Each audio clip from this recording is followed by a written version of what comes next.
Bonsoir. Ce soir, on va dans le dark web. Avec Tu sais qui? Non. C'est le titre du premier roman du polonais Jakub Zamalek, traduit aux éditions Métayer par Kamil Barbaski. Ah, on est dans le polar, mais le dark web, rien que ça, c'est le côté sombre de la force. Pas très légal.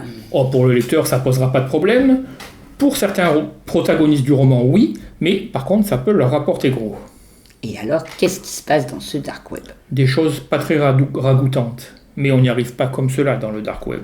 En fait, le roman commence par un simple accident de voiture, sur une voie rapide, dans la vraie vie. Enfin, c'est la vie dans le roman, bien sûr. C'est la même. Le chauffeur, qui est mort, n'était pas n'importe qui, c'était un présentateur star de la télé-réalité. Cela fait tiquer la jeune journaliste Julita. Surtout qu'en visionnant une vidéo, elle a la nette impression que le véhicule accélère avant de passer par-dessus la barrière de sécurité. Télé-réalité, accident, toujours pas de dark web à l'horizon.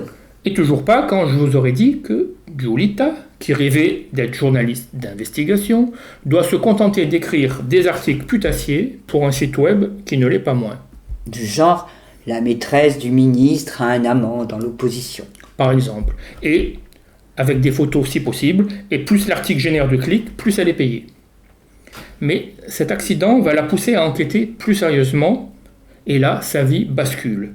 Toute son intimité va être divulguée sur le web, le vrai, le standard, jusqu'à des photos osées qu'elle avait envoyées à son copain. Et c'est pas prêt de s'arrêter. Bien au contraire, elle va tout perdre, mais elle va aller jusqu'au bout pour découvrir qui veut la faire taire. Et pourquoi cet accident a tout déclenché? Bingo, je vais enfin parler du dark web. Car c'est là qu'elle découvre le dark web, car quelqu'un a accès à des informations que l'on ne trouve pas sur l'internet standard.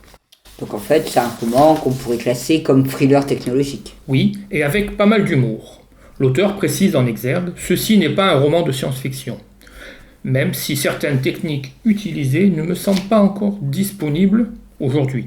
Mais les méandres de l'internet récèlent bien des ressources cachées. C'est surtout un livre très bien mené avec un personnage attachant. Donc Julita. Un style déjà bien affirmé pour un premier roman. L'auteur sait nous tenir en haleine sans verser dans les mécaniques galvaudées du thriller. Et l'auteur, en prime, nous raconte aussi la Pologne d'aujourd'hui. Tout à fait, un pays en proie à la corruption, où tout le monde vit accroché à sa petite e-machine, et met sa vie en ligne pour le plus grand plaisir de certains qui n'attendent que cela pour faire du business. En gros, pas très différent de chez nous, quoi. Oh, il n'y a pas beaucoup de différence, sauf peut-être la ville décrite, qui est d'une grisaille à faire peur. Pour finir, bonne nouvelle, l'éditeur nous promet une trilogie, on va donc, sans spoiler, certainement pouvoir retrouver la belle Julita. Bientôt. Bonsoir. Bonsoir.